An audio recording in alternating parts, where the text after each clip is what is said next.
One. We are joined by Joez Mcfly, streamer / host of the Pinstripe Strong podcast, plus a must follow on Twitter. Joez, how you doing? Doing great. How you doing? Doing good. We thank you for coming on, and we're gonna talk some baseball. We're gonna talk some Yankees baseball, and who knows, we might try to expand your knowledge a little bit, Joez, and talk some other sports too.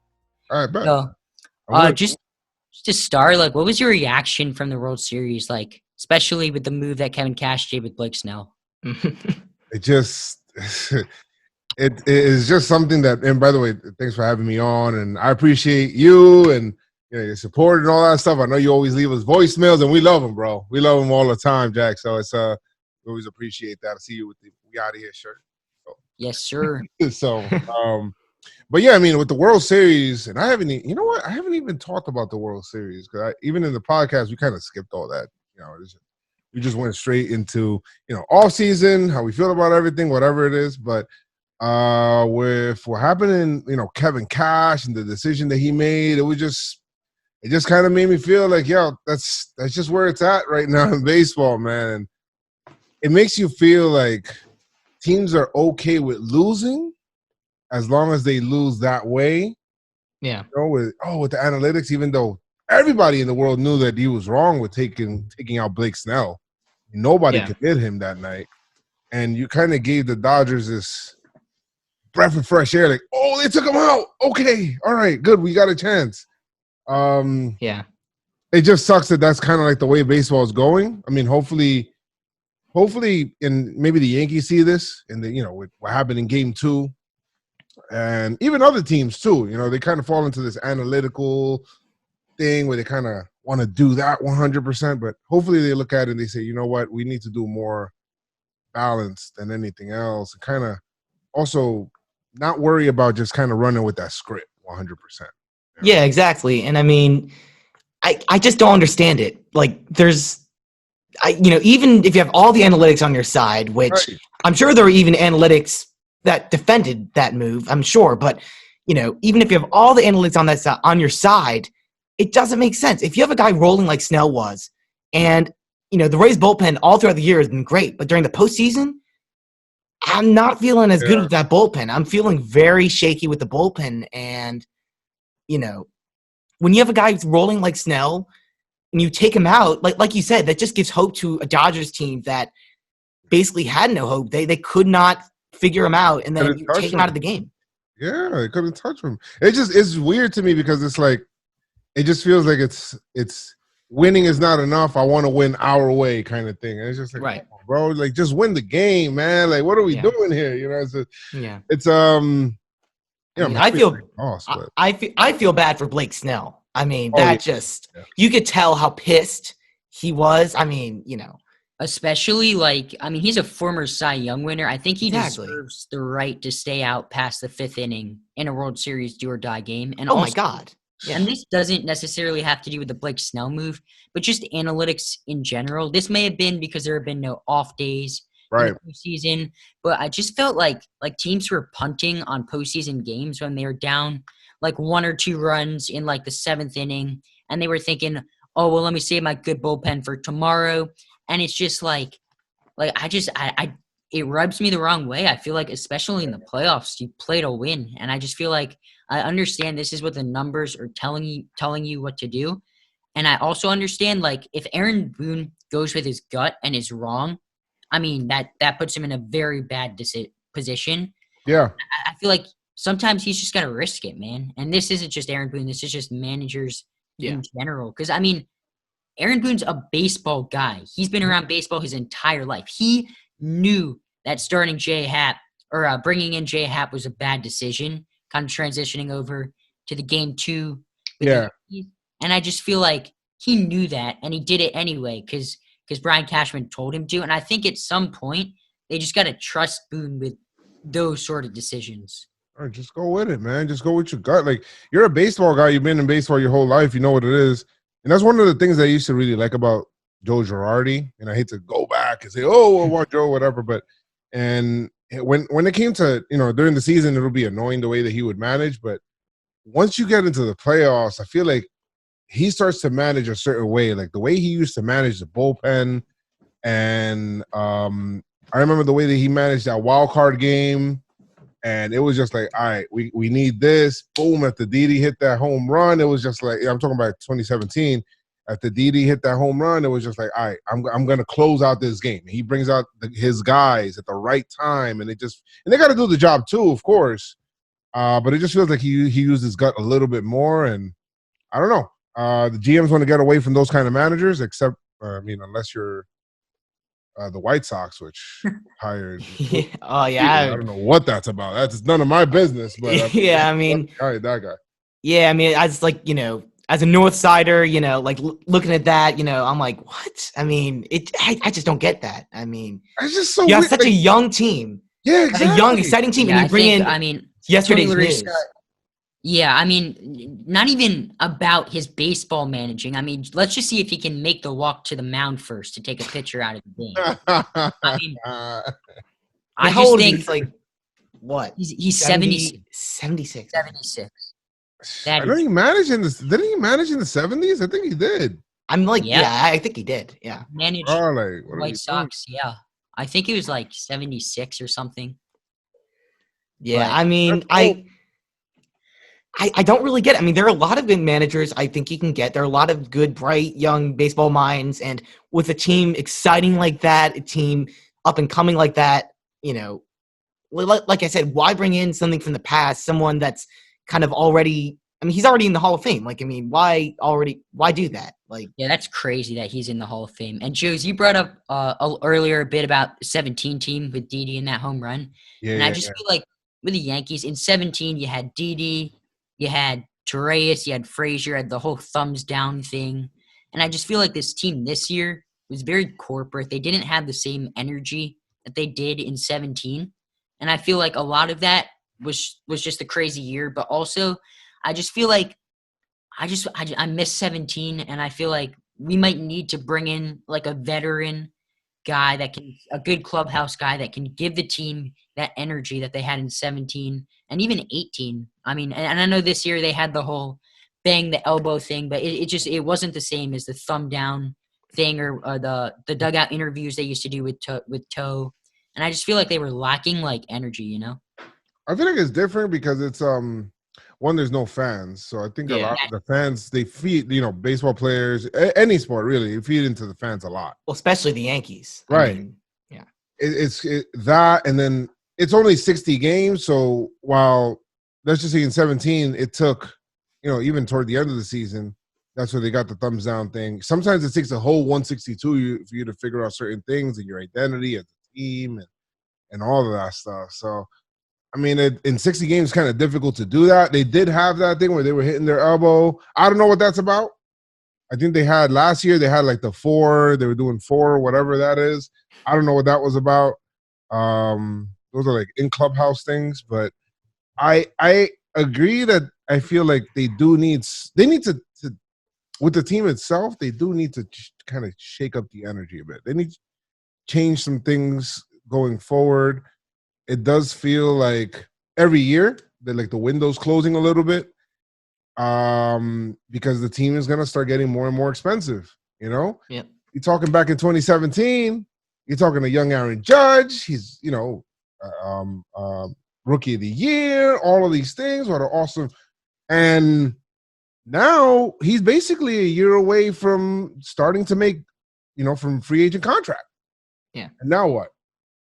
So it's like he's going to start making money. These guys are going to start making money pretty soon. So, yeah. I mean, obviously, I'm not like a Yankee fan, but it's, kind of looking from the outside in, you can really see that if they don't do it next year, if they don't win a World Series next year, not saying things could fall apart, but like you said, Judge is going to have the free agent contract. It's going to be harder to keep guys. Things are just going to keep getting more expensive. And even when you're the Yankees, I mean, you can't afford everything, and I next year is going to be important. And there are a lot of pretty good free agents on the market. Lindor, do you think the Yankees are going to be interested in like a Lindor or maybe get rid of Sanchez and bring in Realmuto? Like, what are some things you think could happen? They're not going to do that, but and the first thing I'll think about, because we were talking about window closing, you're a Cubs fan. So imagine for you, if in that year where you guys won, you did not win that year, right? Yep. Imagine that. The window, now you're thinking, a lot of people talking about, are the Cubs gonna, are they looking to move on from Chris Bryant? Now you're thinking about those conversations where you won already now, right? So those conversations are a lot easier to have. With the Yankees, Real Muto, I don't think that's gonna happen. Because the way that the money is kind of shaking out, the way that that they're talking about the money, and they're really letting you know, hey, we didn't make that much money or whatever it was last year. Can I see them moving on from Sanchez? It's possible. That's possible. I think the Yankees got to really determine what Gleyber Torres is. Is he a second base? Is he your second baseman? If he is, then you know how to move around in the off season.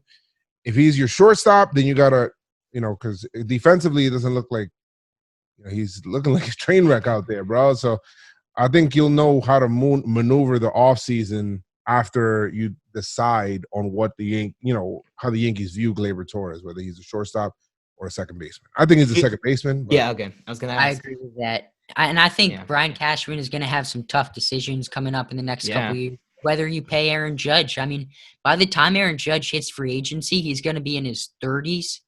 He's one of the most injury-prone players in baseball. And I know he's the face of the franchise, but I mean, is it really a smart business decision to pay him the money that he's going to demand? And just what is going to be your ideal offseason for the Yankees if everything went perfect? And like realistically, what would be your ideal offseason? Ideal? Whew. I mean, get me Bauer, get me all of these guys. The realistic offseason, I think that they're going to end up re-signing DJ LeMahieu, even though me personally, and I talked about this in my last podcast where I said, I'm kind of, if he gets too expensive, I'm kind of okay saying I'm good, where I'm saying I'm moving on or whatever it is, because, you mentioned Francisco Lindor. Next year, it's a huge crop of these talented, young shortstops, which to me, defense up the middle is super important. Catcher, shortstop, center fielder, super important to me.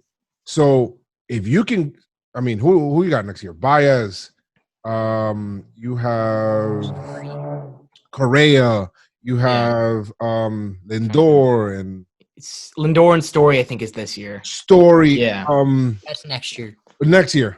All of those guys are in the same free agent class. Simeon is this offseason. Yeah. But next year it's like you have this whole crop. I could so see the Yankees saying, you know what, because of that, unless they trade for Lindor somehow, some way, I could so see them saying, you know what, let's rock out with Gleyber, shortstop, for one more year. Let's see how he is. Does he improve or not? Yeah. And then next year we got all of these top, free agent shortstops to choose from. Let me see what I can do there if we don't think Gleyber's the guy. But I don't know how you do that if DJ LeMahieu is kind of tied up there.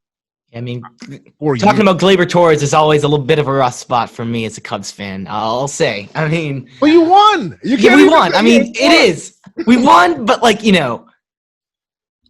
it's tough. I mean, because we definitely wouldn't have won without Chapman. There's no way. Right now, it's tough. There's no way. Yeah. When you don't win, it's tough. You're like... Right. Well, yeah. I mean, like you were saying, I mean, the Cubs are kind of on that downward trend right now, sadly. But, we won in 16. I mean, the Yankees have had all these great teams, and, you keep coming up short. I mean, that's just rough. But, I mean, Joez, I want to ask your opinion on this because I wasn't in on the Yankees in 2009 like I am now. What was the feeling like after 2009 when things were starting to trend down? They let Cano walk, but I mean, they already got the chip. So is that what was that feeling like? You know what? You know what's funny? That decline kind of felt like it wasn't like a slow decline going. If you just felt like you just kind of fell off a cliff kind of thing. Because in 2010, Yankees were favored to win. And in 2011, Yankees were a really good team as well. I know Mo got hurt. You know, he had that ACL, and they're like, oh my God, it was going to be his last year, whatever it is. I don't know if it's 2011. 2012 was another one, and then A-Rod wasn't really hitting, and, you know, it was crazy. You know, the way that, because those teams were really good teams, and then you went up against the Tigers team, was really good. That had Justin Verlander, that had Max Scherzer, that had that was a crazy rotation. I can't believe that team didn't win. They had Miguel Cabrera, and Yankees ended up losing, and they were just losing. It just felt like you know, just, and then you lose Cano, but you sign a repeat player in Jacoby Ellsbury, which to me, that kind of thing, once the Jacoby, that offseason where we signed Tanaka and all of that stuff, and they kept telling Cano we don't have the money, which, you know, in retrospect, I guess, whatever. But I would probably kept Cano, but it is what it is. Ever since the Jacoby Ellsbury signing, man, it's just been like, it was going down. Then Jeter retired. Then these guys were kind of ushered out. But then you had 2016 happen, and Gary Sanchez and Judge, and you just had like this new crop coming in. It's like, okay, we're all right, you know. And then 2017 feels like we got back on top. We've been up there, and then it just feels like we just can't get over that hump. You know, Astros were cheating, of course, but yeah, man. And I feel like this is the year after this season, like my thoughts start transitioning from we have a big window, we're one of the best teams in baseball, and now it's sort of like, okay, well, we haven't won yet. We got to win. I mean, we got to pay Judge soon. We got some guys hitting arbitration soon. I mean, we got to win. Our window is not that long anymore. And I just feel like when you've won a chip, you're in such a different scenario as a general manager. And I feel like you said, maybe we don't pay a DJ LeMahieu, and then next year we get Lindor or Javier Baez or someone like that. And it's kind of like what we did with Cole. We didn't go after Machado or Harper, and then we signed Cole. Right. And obviously you're not going to get a Cole every other offseason or a Cole type player. But I feel like maybe that's a good point. And I don't think it's going to happen trading for Lindor, but I think Lindor would bring a spark to the clubhouse that is much needed. And obviously if you trade for Lindor, you're not re-signing DJ. But then you can move Gleyber to second, which I don't think he's not a bad second baseman. He's one of the worst shortstops in baseball. Yes, but he's a pretty decent second baseman. You got obviously Francisco Lindor's an amazing shortstop. Yeah. And the thing that was really odd to me is the Yankees defense did not look that bad on paper outside of Gleyber. I mean, obviously Gio's amazing. DJ's amazing. Pretty good. Judge is really good. Hicks, apparently Clint Frazier, Gold Glove finalist. Yeah. I mean, Gary wasn't that good. Out of catcher. Voit isn't that good either. Hicks actually, weirdly, when you look at the numbers, he had a down year defensively. I think that was a little bit with the TJ. Yeah, I think so too. I think he was a little tentative with throwing too, with certain things.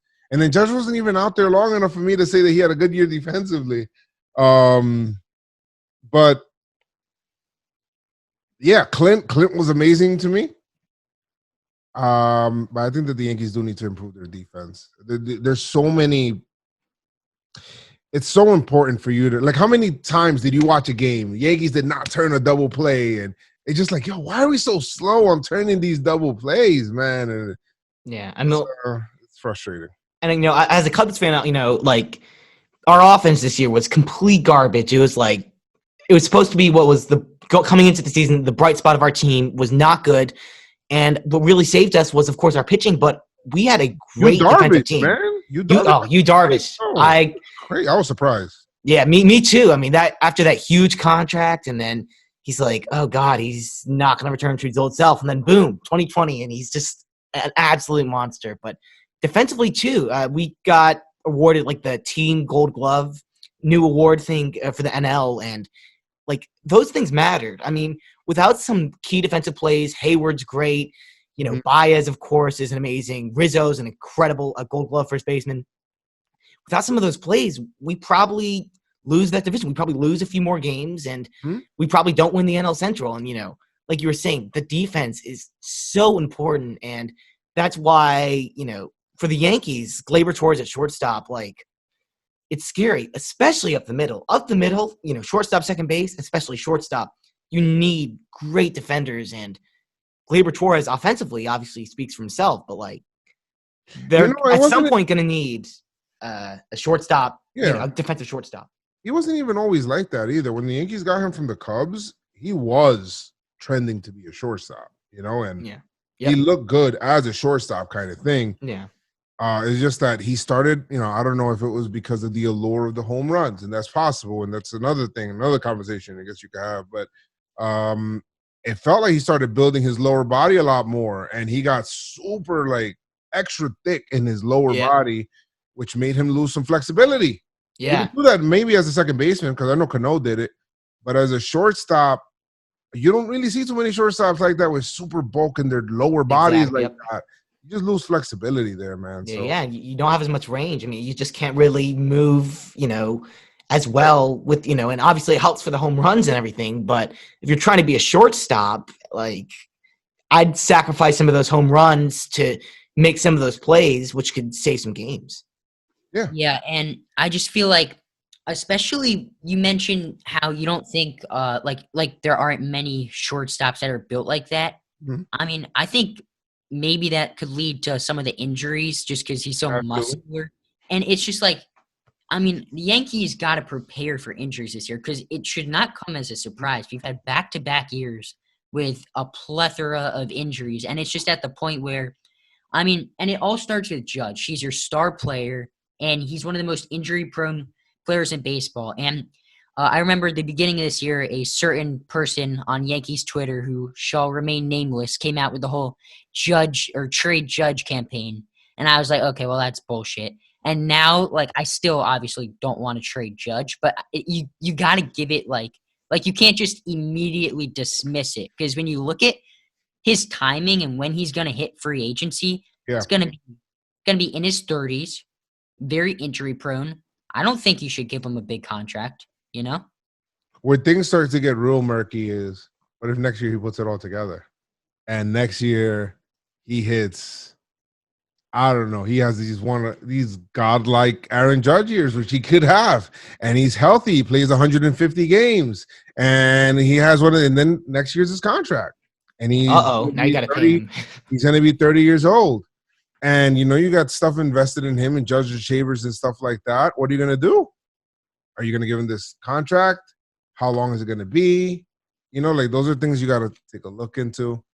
The business side of it, which is another, like, interesting part of baseball that kind of, like, I guess, baseball nerd. But yeah. But yeah, I mean, Judge, I think more people should take. Yankees should have, like, a meeting, right? And they should assign certain players, certain things that they got to work on. Like, all right, Gleyber. All right, but the Yankees are not going to do this, but they'll be like, all right, so you, Gio, Hicks, I need you guys to worry less about homers. I need you guys to worry more about putting the bat on the ball, worry about doubles, homers. If they happen, they happen. It is what it is. I just want you guys shooting the gaps. Clint, you too, right? I want you guys to work on contact, right? Some of the other guys, then you look at Judge, be like, you know what, Judge, maybe take a page out of Voigt's book. And I want you to become a little bit more limber and become a little bit more flexible like he did. And maybe that'll help you out with the injuries, because Voigt actually gained power from what he did and becoming more flexible. These other guys, they're thinking about bulking up and doing all of these things. Sometimes less is more, bro. Exactly. It really is. Sometimes less is more. You just put the bat on the ball, it's going to go. Giancarlo says he has a couple of things that he's been trying new that he thinks will help, which makes sense.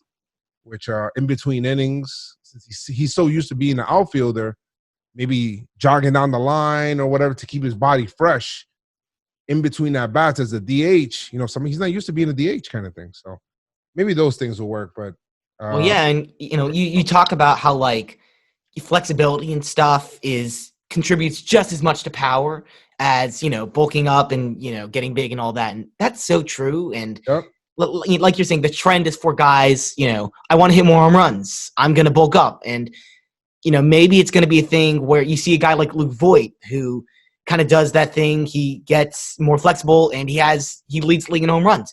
And maybe now we start to see a trend where like, all right, more guys are going to start working more on flexibility as opposed to just getting big and weight room and stuff. I hope so, man. I really do hope so, bro. Because that's how it kind of used to be, but. Yeah. And also with Judge can swing 80% and still hit it 400 feet. And like with oblique years and stuff, I mean, I think we saw Judge this year. Like the year before, he was hitting everything oppo. This year, he was still going oppo. He was going all over the park. And what's so frustrating is he's so good when he's on the field. He's so good. Yeah. I just want to see him play, man. But if Judge can swing like 80%, 80, 90%, he's still going to hit it out of the ballpark. Well, especially at Yankee Stadium. 400 feet. Yeah, especially at Yankee Stadium. Yeah. And I feel like maybe he won't have some of those oblique injuries or some of those injuries that get caused from swinging too hard. Yeah. But let's move on now to a little bit more just general baseball. So I'm going to throw you some names, Joez. I want you to tell me, where do you think is the best fit for them in free agency? Okay. Bauer. I think Bauer. I'm thinking about what teams have money to spend. Yeah. That's the question. Like, I think the White Sox, I was kind of thinking, like, it would be cool to see him go to the White Sox, but, like, you think it's like, well, it's Chicago, but, like, not as big a market as not as much money as the Cubs would have, and they already are spending on a ton of other guys, like. I think he ends up with the Blue Jays. Yeah, I was thinking that too. That would be a good. White Sox sound good too. I'm feeling Blue Jays. I was thinking that too. Yeah, I mean, well, that would be a cool. I mean, because Ryu proved that he's like legit this year, and that would be a really good like. I want to take another step. 1-2 punch to have. I mean, because the Blue Jays are definitely going to be a legitimate team. They're coming. Oh yeah, the definitely. Blue Jays are getting to the point where like when the Yankees play them, you're still big brothering them a little bit, but it's getting to that point, man. I mean, their offense is legit, and if they add another starter, and Robbie Ray pitches well, I think they could be a really good team because I mean their offense is really good. They have a playoff caliber offense. Yeah. Oh yeah, for sure. All right, now who's next on the list? How about Nelson Cruz hitting free agency? He said that he wanted like a 2-year deal. Yeah, I can see him getting back to Minnesota. Me think too. Right there. I can't really picture Minnesota's offense without him. Yeah, I mean, he is the centerpiece. I mean, he's like 40 years old, and he is just still a top 10 offensive player in baseball. I really do think. If you look at Nelson Maybe not Cruz quite, but Baseball Reference, it is, I mean, incredible. He hit over 300 this year, 16 home runs. He had a 992 OPS. Yep. I mean, and last season he was better. Crazy. 311 batting average, 392 on base percentage. He had over a 1 OPS. I mean, he's just one of those guys where he's just consistently great, and I feel like he kind of goes a little bit underrated in the terms of like baseball stars. Because if you look at his numbers, I mean, he's one of the best hitters in baseball. Yeah, he's I mean, been a beast, bro. He's been a freaking animal. Yeah, I remember. I mean, I was there. I was a lot younger, but I remember vaguely when he was in Baltimore, and he was like, really good back then. Like, I mean, he's been just at the top of the league for so long. He's really one of the best. Yeah, for sure. Marcell Ozuna. It's interesting. Let me see. I see him staying in the NL.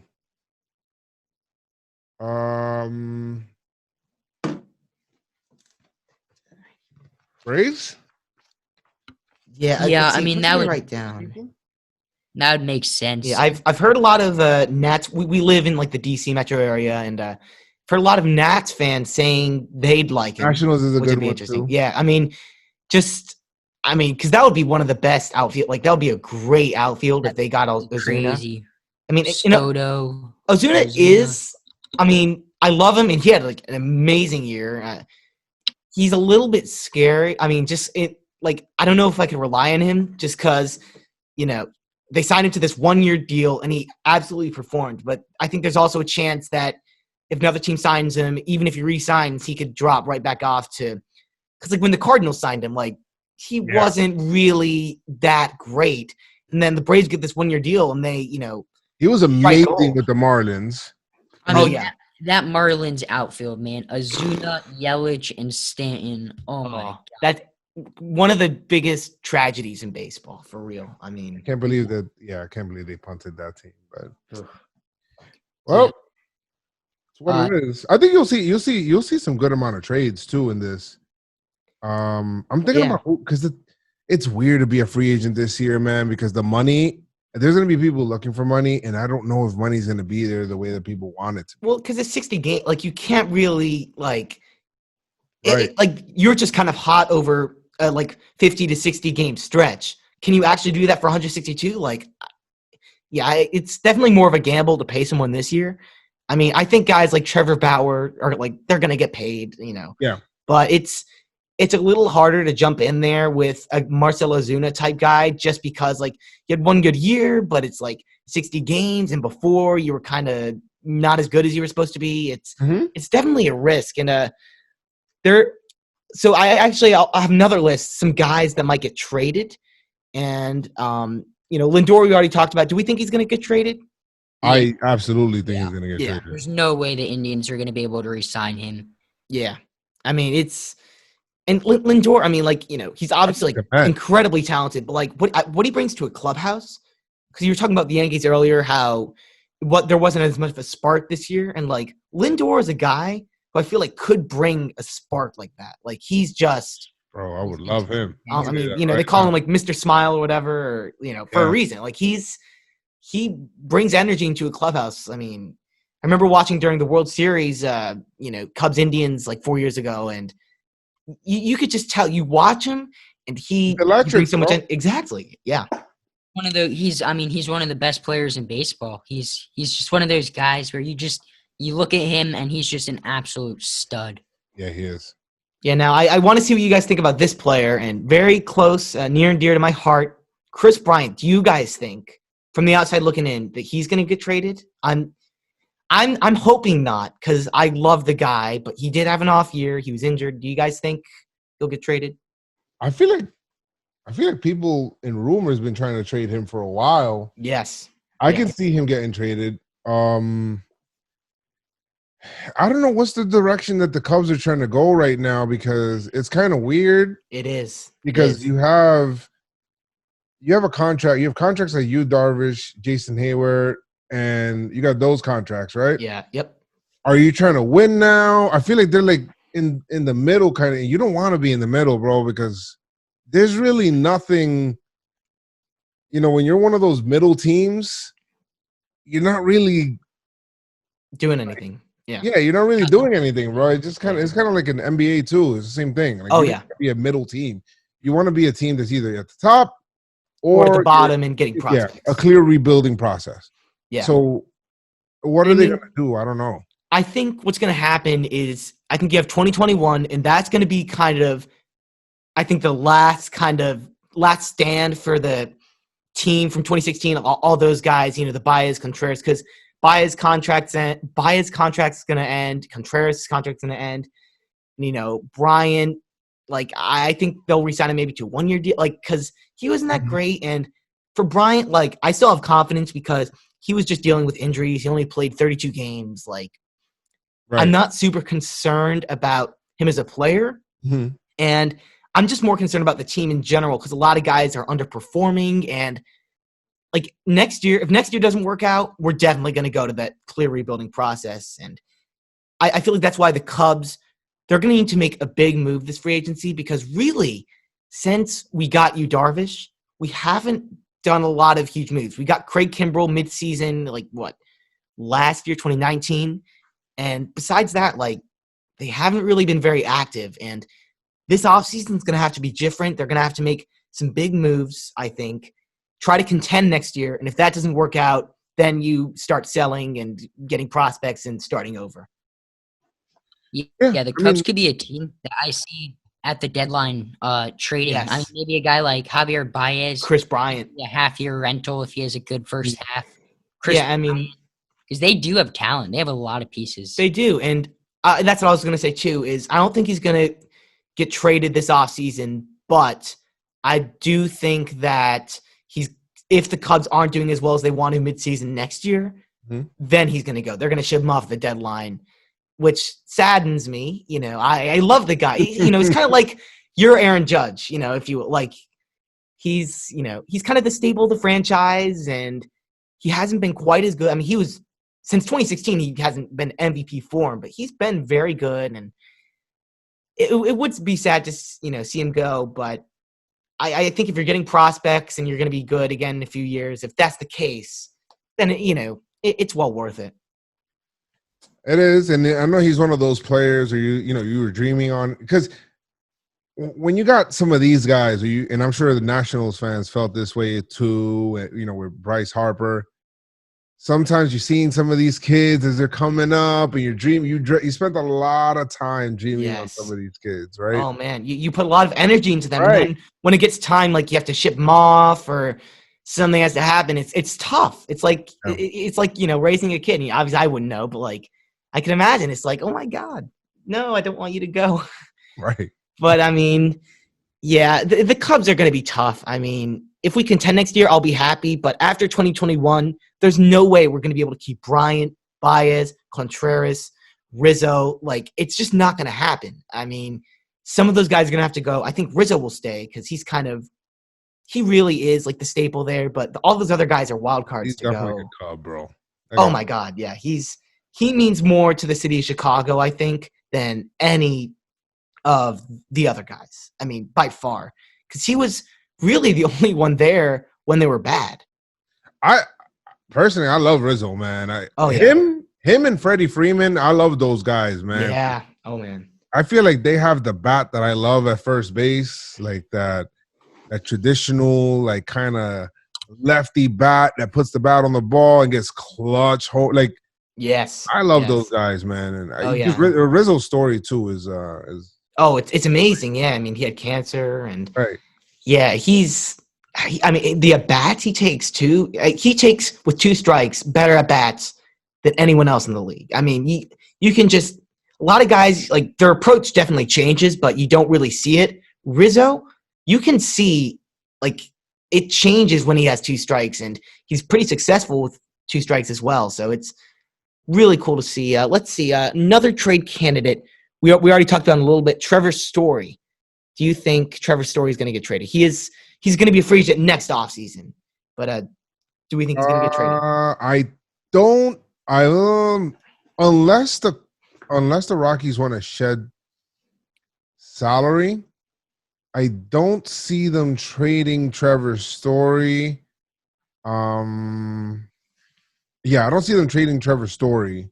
Yeah, maybe he could. Maybe if they're like way out of it, and because I mean, who you guys gonna have out there for Colorado, bro? Like, yeah, it's a tough situation. I mean, because a few years ago, I mean, like you had an offense that was like absolutely ridiculous, and it had a lot of potential to be good. And it's tough for pitchers to really have success, in Colorado. It's just never really happened, and whatever the reasons are. But you had an offense that was definitely a postseason offense, and it's like now, you don't really even have that, and maybe you just want to get rid of Story because Story has a lot of value. He had a good year. He's been pretty consistent, I'd say. I mean, the thing with the Colorado hitter guys, man, is how much of that is because of the course field. I mean, and you look at a guy like DJ LeMahieu, look at the contract that he got from the Yankees when he left, and then now look at now that he proved that he could hit outside of Colorado, right? Yeah, he's probably going to get up to $24 million per year, kind of maybe. That's what I kind of think, where it's going to be at. So I think people don't really, especially if you got to shell out prospects to get a guy like that.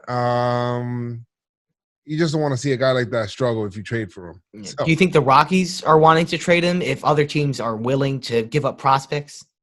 if teams are willing to take on money and prospects, yeah, definitely. I think Yeah. any team right now with this climate would be willing. I mean, just look at the Cleveland Indians. They have a team right now. Think about it. That team was pretty good, and they're willing to break it apart. You know, they're looking to trade Lindor. They're looking to, you know, they traded a couple of other pieces as well. They're trying to shed salary. So Yeah, and I think Brad Hand was just an example Brad of Hand, yes, Brad Hand. Free agency. I mean, any team could have had him. Any team, not a single team claimed him. And I mean, that just shows that it's going to be. And you look at an owner like Steve Cohen. I mean, he's just going to have a field day. I did not hurt financially from COVID last year. He's going to come in, richest owner in baseball. He's going to have a field day. I can see him. I can see him signing Real Muto. Yeah, I have a lot of sources saying that. Yeah, that would be interesting, actually. I mean, because not a lot of times, like, you have like the best player at a position hitting free agency, and like Real Muto is that. Like, he's hands down the best catcher in the league. I mean, I don't think anyone's going to try and argue with that. I mean, yeah, it's going to be interesting. I mean, he has a lot of value defensively, offensively. I think the Mets would love. Oh no, he'll be great. It'll be great for that team as well. Yeah, I could so see them, you know, trading for Lindor as well. I can really see him trying to make a splash here. So yeah, and I really, not only the money, just the way Steve Cohen is interacting with fans on Twitter. I think that's really cool.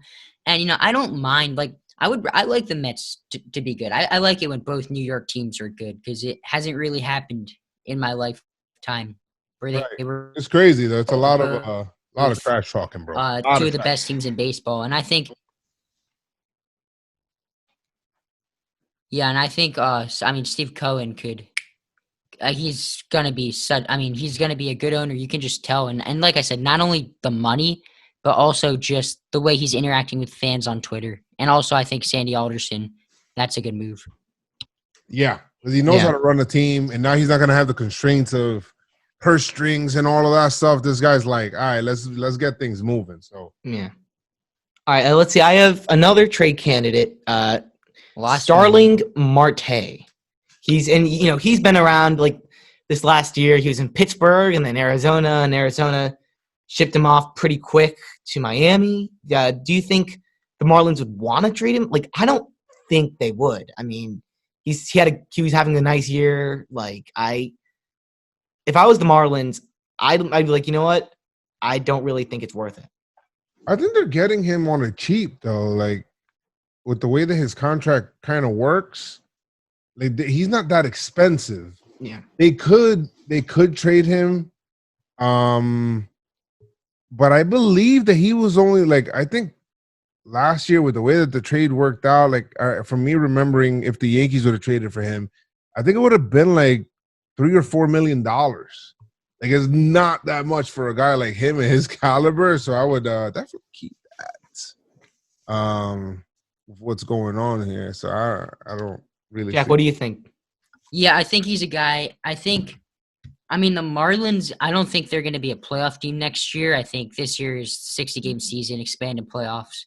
But I think you never know. He can kind of, him and Miguel Rojas kind of build maybe around the Marlins can build around them, because the Marlins got some legitimate talent. I mean, they really do. Sixto Sanchez is nasty. Yeah. I learned that the hard way. Well, that kid Lopez is nasty too. Yeah, I mean, you say they're. I mean, I think they very well could be a wild card team next year, and I mean, it's up in the air how they're going to do the playoffs next year. I mean, that's true. Did you guys like the expanded playoffs? I hated it. I did not like it either. I mean, I don't know. Joez, what do you think? Did you like the? I part of me liked it because it gives you a little bit more drama. I never really liked the 1-game playoff of the wild card. Interesting, right? It's cool. You don't want to, when you're in it. It's just it's horrible, bro. Like Oh my God, those It's just horrible. It is. It's just not. That's not baseball. Baseball's not. It's not football. Where you play one game to determine your season. It's not what it is. Baseball is a game of series. You go into somebody's house for at least a 3-game series. So I kind of like that in the wild card round. Yeah. But I don't like how the division winning teams don't really have too much of an advantage. Exactly. I hate that. There's really nothing. If there's a way that they can create this with giving those first round teams a bye for that wild card round, then okay, that's something I would play for, right? Because it's not, obviously now you have those 3 days off. You play those 3 consecutive days. If you want to play in that wild card round and then move on to the next round, you can do that. But I don't really like the whole. For me with the Cubs, it's like we won the division, just no bye. We get to play the Marlins and we lose in 2 games. And it's obviously our own fault for losing in 2 games and putting up 1 run, which he's frustrating. But it's just unfortunate, like you're saying. There's no real advantage for any of the division winners except for the 1 seed. And it was weird. I'm just not a fan. Too. It was a little weird this year too because there was no home field advantage. That and people weren't really playing against the other teams throughout the year, right? So you don't get a look at them. I think it's different, when you're doing that. And you get to kind of really when you're only the Central, right? Yeah. The Central really did bottom feed a lot. Like when you look at the AL Central and the NL Central, they bottom fed a lot on the really bad teams in that division. Yes. Not taking anything away from them, but it just felt like the other teams when they got into the playoffs that they were at another. They smacked them at another level from these NL teams that they were facing. Yeah, it was after the first round, all of the Central teams from the AL and the NL were gone, and there were a lot of them too. You're right. Because you have the Pirates, the Tigers, the Royals, Tigers. Brewers weren't good. Yeah, there were a lot of bad teams in the Central. I would have loved for the Yankees to bottom feed on those guys, man. Yeah, that would have been nice. And AL East is not that easy. It was not. Even the Orioles weren't even that easy this year. No, the Orioles, they had. Santander had a great. They had a Orioles, really good the team. first half of the season.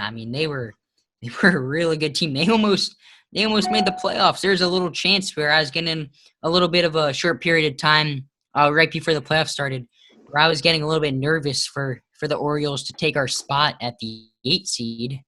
And moved up into second place, but those were sad times. But our other co-host, our other co-host is an O's fan. Orioles fan. Yeah, Ori. Oh, really? Yeah, not able to join us today, but he's this big O's fan. So when they got off to that super hot start, he was like, you can imagine. For a team that hasn't done anything, I'm just so grateful to be a Yankees fan because I cannot imagine being a fan of a team that's dysfunctional in baseball. I'm a Giants fan, so I know what it's like in football, but that's going to do it. So, Joez, we thank you for coming on. If you want to follow Joez on Twitter, you can do that at Joez Mcfly.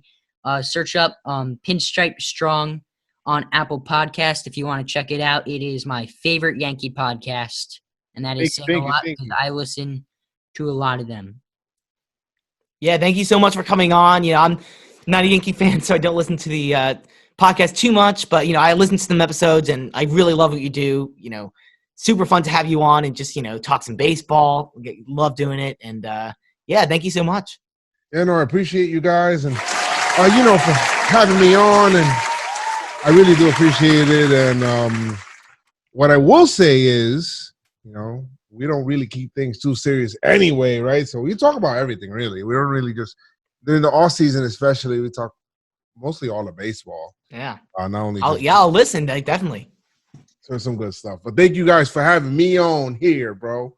Thank you, Jack. Appreciate it. Yes, sir.